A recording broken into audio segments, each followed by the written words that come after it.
Hello friends. आज मैं आपको केमिकल इंडस्ट्रीज़ के बारे में बताने वाला हूँ कि कंपनियाँ क्यों बंद पड़ जाती हैं, फैक्ट्रियाँ क्यों नहीं चल पाती हैं। कभी कभी इतने नुकसान हो जाते हैं फैक्ट्रियों को कि उनके लिए चलाना मुश्किल हो जाता है। और उसके लिए कौन जिम्मेदार होता है?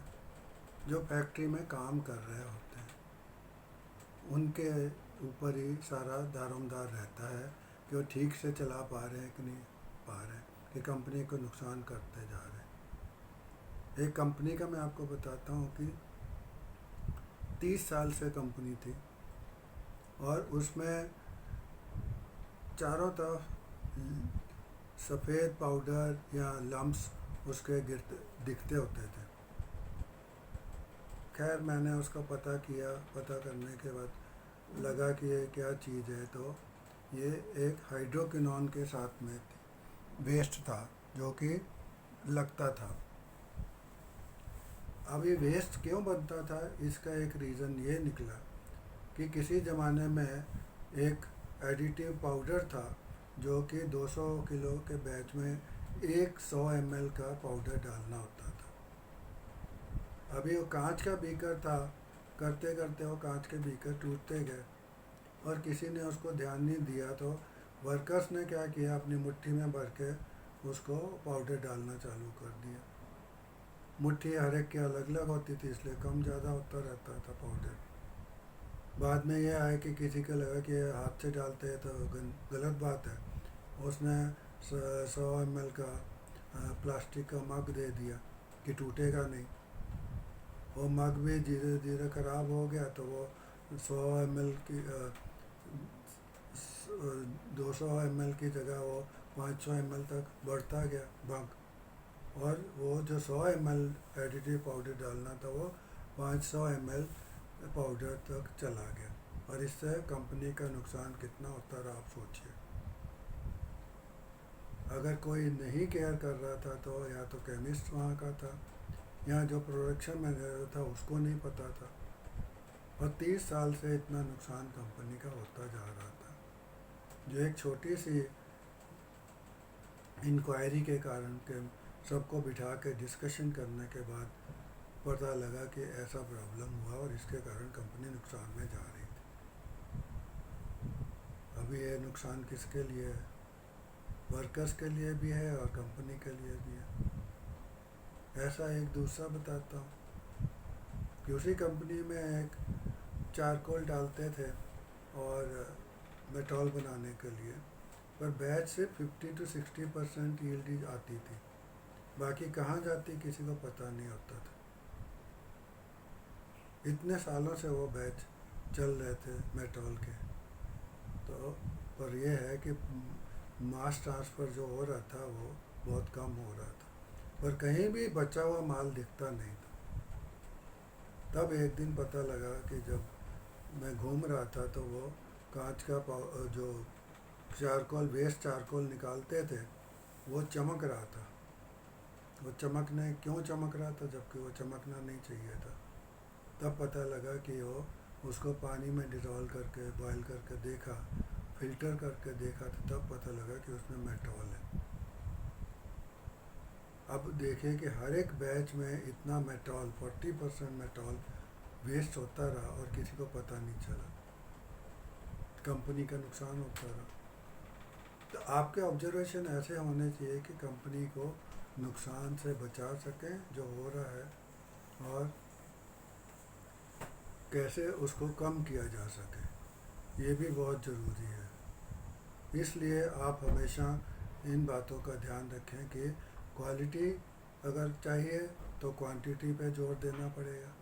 क्वांटिटी है, वॉल्यूम है, प्रेशर है, टेम्परेचर है, सब चीज़ों पे जोर देना चाहिए, तभी ये लॉसेस हो सकते हैं। अभी एक कंपनी का डाइज इंटरमीडिएट की कंपनी में, नई कंपनी थी गुजरात में खुली, बॉम्बे के ओनर्स थे, उनका ही आदमी आया सब सेटअप करने के लिए। और जब नेफ्थलीन पाउडर था उसका वज़न करने की बात हुई तो उसने वज़न करके बताया कि 25 किलो का है हर एक बैग नेफ्थलीन का। तो 300 किलो नेपथलीन डालना था तो 300 किलो के हिसाब से वो डाल दिया गया। उसके बाद उसमें सल्फ्यूरिक एसिड डाला गया, सल्फोनेशन हुआ, फिर नाइट्रेशन हुआ।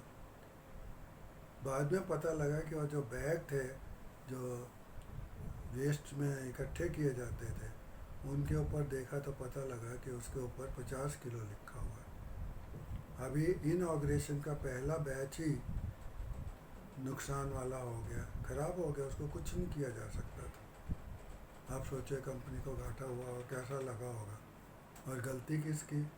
जो आदमी डाइट इंटरमीडिएट का नहीं था उसको ये काम दिया गया था। और वज़न से बोलता बिल्कुल 50 किलो का बैग का उसने वज़न 25 किलो किया। वर्कर तो ऐसे ही डालते रहेंगे।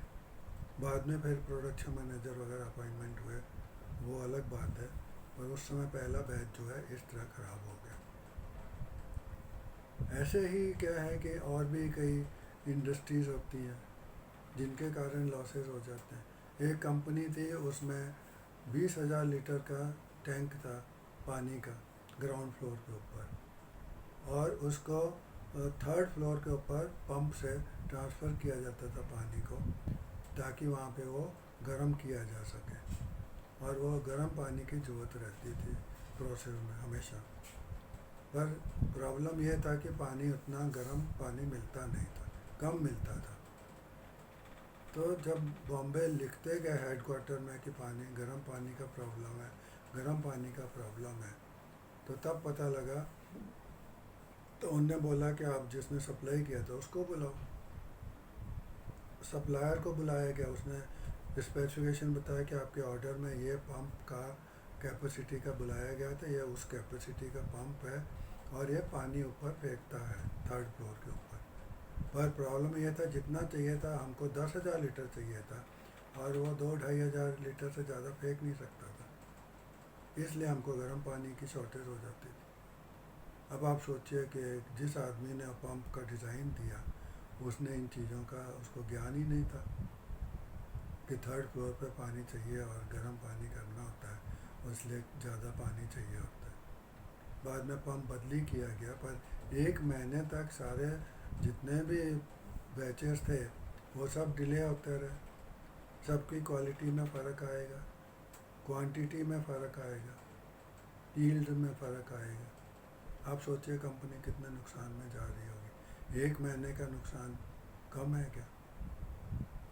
क्योंकि ये प्रोसेस ऐसी होती है कि इसमें यील्ड वगैरह काफ़ी डिपेंड करती है प्रोसेस कंडीशंस के ऊपर, क्वांटिटी, रॉ मटेरियल के ऊपर।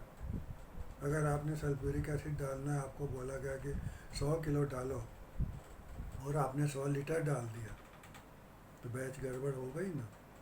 अगर आपको बोला गया कि नाइट्रिक एसिड 50 लीटर डालना है, आपने 50 केजी डाल दिया, क्योंकि इनकी स्पेसिफिक ग्रेविटी अलग अलग होती है। तो आपको वो सब चीज़ें मालूम होनी चाहिए कि वॉल्यूम से वेट में कैसे कन्वर्ट करना है, वेट से वॉल्यूम में कैसे कन्वर्ट करना है। लॉग शीट जो रहती है उसमें ये सब दिया रहता है, और सब कंडीशंस भी दी रहती हैं, कितनी देर में रॉ मटेरियल डालना है ये भी दिया रहता है, कितने प्रेशर पे करना, कितने टेम्परेचर होना चाहिए, सब चीज़ें होती हैं। अभी आपको एक दूसरा एग्जांपल बोलता हूँ कि उसमें ये था प्रॉब्लम कि आपने जो क्वांटिटी डालनी थी वो नहीं डाली गई, उसके कारण बैच का नुकसान हो गया।